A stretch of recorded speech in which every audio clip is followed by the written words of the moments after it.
Custo de vida, emprego e desemprego, cesta básica, tarifas públicas, salário mínimo.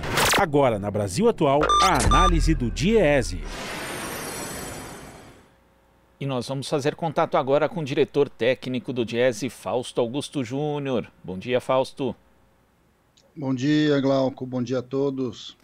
Fausto, nós tivemos na terça-feira um dia histórico com a aprovação na Câmara dos Deputados em 2 turnos do novo e permanente Fundeb, que deve aumentar a participação da União aí na distribuição dos recursos e também aumentar, inclusive, os recursos para os municípios mais pobres. Como que você viu essa aprovação? O que ela significa para o horizonte da educação no Brasil, Fausto? Bem, Glauco, foi fundamental, né? Foi fundamental e foi uma grande vitória aí da sociedade organizada, dos movimentos sindicais, dos movimentos pela educação, estados e municípios. Ali na véspera da votação do Fundeb teve uma carta enorme ali com assinatura de mais de 20 governadores. Então isso vai indicando um pouco a importância que tinha a manutenção do fundo e a sua perpetuação. Eu acho que ali, quando a gente pensa na discussão que aconteceu na Câmara 2 dias atrás, a gente viu que essa grande mobilização, de certo modo, ela influenciou bastante. É sempre bom lembrar que há 2 dias antes disso, ou seja, o governo se limitava a não discutir o Fundeb e quando entrou querendo suspender inclusive a sua votação, e depois suspender a sua utilização, jogar para 2021 só a discussão do Fundeb. Eu acho que isso foi bastante importante, de alguma forma está garantido aí para os próximos anos uma elevação da participação da União nos recursos para os estados e municípios em relação à complementação. A complementação vai saindo de 10% e vai passando até 23%, acho que esse é um dado bastante importante. Teve mudança na distribuição dos recursos, isso vai ampliar a quantidade de municípios que vão ser beneficiados pela complementação da União, acho que esse é um dado significativo. Teve uma disputa bastante importante ali com relação ao Partido Novo, com a vinculação dos 70% de gastos com salários dos trabalhadores da educação. Acho que essa foi uma vitória também ali bastante significativa. E, por último, a grande discussão final ali do Fundeb na votação foi a questão do custo aluno-qualidade, ou seja, a colocação do custo aluno-qualidade para dentro do texto constitucional também, de certo modo, garante que a gente passa a ter ali um instrumento para você definir esse valor que vai ser minimamente quantificado por aluno para você poder discutir aí o investimento da educação futura. A questão do Fundeb, neste momento, ela foi importante porque ele vencia esse ano, ou seja, se não fosse votado na Câmara e no Senado esse ano, o Fundeb deixa de valer em dezembro. Isso retiraria recursos bastante significativos da educação no Brasil, desestruturaria tudo que foi construído ali nos últimos 20 anos, e eu acho que foi um passo bastante significativo, porque agora também o Fundeb passa a se transformar num fundo permanente. É uma discussão bastante antiga, a estruturação do fundo começou ali no governo do Fernando Henrique, com o Fundef, que pegava basicamente a educação básica. Ele ganhou um novo modelo, uma nova forma de organização a partir do governo Lula e da implementação do Fundo para a Educação Básica. Então ele vai ali desde da educação infantil até o final do ensino médio, quer dizer, tudo isso vai reorganizando a compreensão, inclusive, para onde caminha a educação. Eu acho que foi um passo bastante significativo, é um passo real, né? Ele, de fato, coloca recursos, vincula recursos à educação, e isso tem grandes possibilidades, aí sim, de a gente começar, a partir de agora, uma reorganização e uma melhoria, de fato, da educação. A gente sabe que essa é uma disputa já há bastante tempo.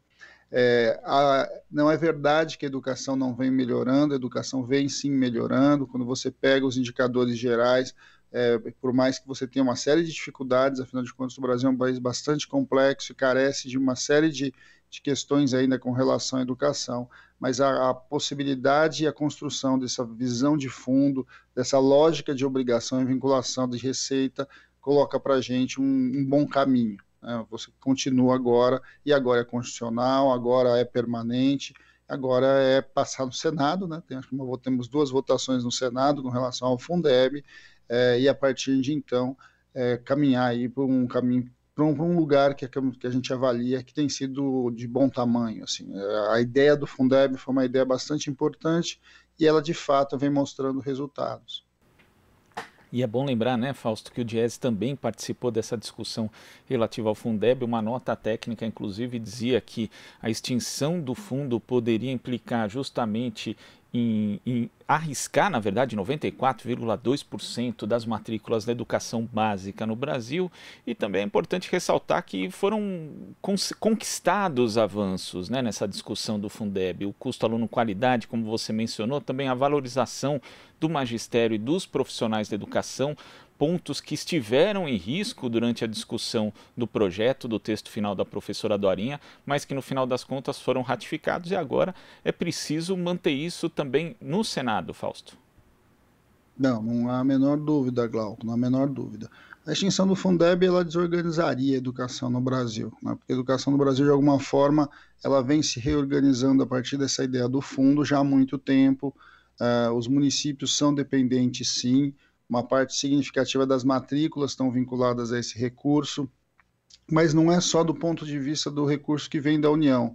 O recurso que vem da União, que foi, inclusive com a elevação da participação da União, foi fundamental, mas o Fundeb também, de alguma forma, ele obriga estados e municípios a colocar o recurso na educação. Mesmo que esse recurso já fosse um recurso oriundo da educação. Muitas pessoas não entendem muito bem quando a gente fala de Fundeb, né? Está dizendo como se fosse um novo dinheiro, Não, na verdade o que se faz é o seguinte, os recursos oriundos do Fundo de Participação do município e do Fundo de Participação do Estado, né, ou seja, são os recursos do orçamento geral da União que vai para estados e municípios, eles são, de certo modo, confiscados, uma parte deles, e essa parte ela retorna para os estados e municípios desde que você comprove a matrícula. Então, a comprovação da matrícula é um dado importante. Foi a partir dessa vinculação da matrícula ao recurso que a gente assistiu uma elevação do número de matrículas na educação fundamental e depois na educação básica como um todo.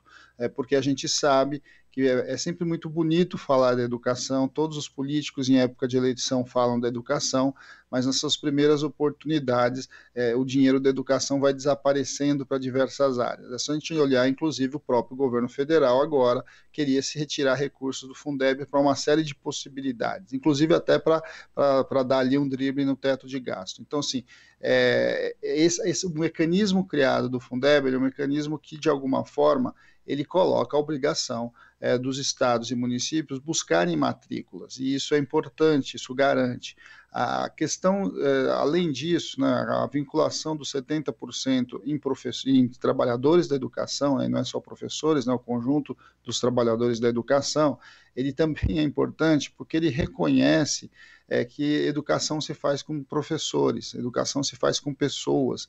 É claro que a gente tem uma preocupação importante com a estrutura da escola, com tudo que precisa para a gente avançar no processo educacional, mas a questão da valorização do profissional de educação é fundamental. É bom lembrar, Glauco, que entre os profissionais de nível superior dentro do Estado brasileiro, a menor renda, o menor salário é dos professores. E aí você vai avaliando. Então, é uma discussão que a gente vem fazendo há bastante tempo, quer dizer, que é fácil falar em valorizar a educação, ninguém vai ser contra a educação, mas a gente precisa olhar de fato quais estados, quais municípios priorizam de fato a partir dos salários, a partir dos planos de carreira, ou seja, essa vinculação avança, viabiliza de fato a questão do piso nacional do magistério, que eu acho que é um elemento essencial para a gente pensar, quer dizer, ter um parâmetro mínimo que garante uma remuneração decente para professores no conjunto do país.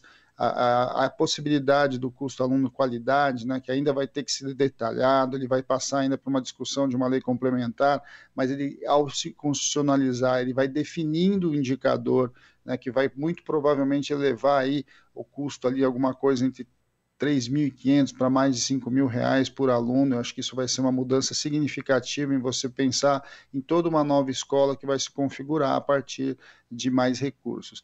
E uma mudança que teve também, Glauco, é que o aumento dessa complementação que vai acontecer por parte da União vai levar mais recursos para diferentes estados, né? Nós vai chegar a atingir 24 estados. Eu acho que isso é bastante importante, bastante significativo, porque muitas vezes, mesmo um estado que teoricamente tem um bom orçamento, tem uma receita interessante, a desigualdade dos seus municípios, ela mostra o quão a pobreza chega em lugares muito diferentes. E o Fundeb, ele equaliza. Eu acho que essa é a grande palavra quando a gente pensa no Fundeb. Ele é um fundo de equalização. Ele consegue, de certo modo, colocar recursos nos municípios que mais precisam, nas escolas mais carentes, e a gente vai, de certo modo, democratizando o acesso à educação, democratizando a qualidade de uma escola pública que precisa chegar a todos os lugares do Brasil, a todo o conjunto da sociedade brasileira, a toda criança, a todo adolescente, porque é dali que a gente sabe que a gente pode construir um futuro melhor. Eu acho que foi uma vitória bastante importante. Vamos avançar com essa discussão para dentro do Senado. Creio que no Senado não deva ser tão complicado quanto a Câmara. A gente sabe que a Câmara, os debates são sempre maiores, eles estão, a quantidade, inclusive, de deputados que você precisa convencer é bem maior, mas isso mostrou a importância aí da mobilização. É uma discussão bastante intensa, as entidades da educação, dos profissionais da educação se envolveram de maneira muito importante, os alunos, né, por dentro da Uni, por dentro da UBS, tiveram um papel fundamental, a gente teve todos os movimentos ligados à educação, e aí tem vários movimentos. Eu acho que ali foi um grande acordo. Esse grande acordo coloca um rumo bastante interessante, bastante importante para o próximo período que a gente deve assistir. E, acima de tudo, Glauco, é uma política estrutural. Eu acho que isso também foi um dado importante. Ela passa governos, né? Eu lembrei que a gente começou essa discussão do Fundeb, na verdade do Fundef, lá no governo Fernando Henrique, transformou em Fundeb no governo Lula e Dilma, e avança agora para um Fundeb permanente, ou seja, isso vai indicando, inclusive, para a sociedade em geral, para os estados e municípios, que aí você tem uma política que transpassa governos. Ela vai ter que passar, ela vai avançar e começa a ser uma opção clara que a sociedade brasileira vai respondendo e vai dizendo para os governantes que a educação é uma prioridade, a educação precisa ser valorizada e é para lá que nós vamos melhorar o nosso país. Tá certo, Fausto. Muito obrigado pela sua participação aqui no Jornal Brasil Atual e até a próxima. Até a próxima, Glauco. Bom dia a todos. Bom dia. Conversamos aqui com o diretor técnico do Diese, Fausto Augusto Júnior. Aqui você ouve as notícias que os outros não dão. Jornal Brasil Atual.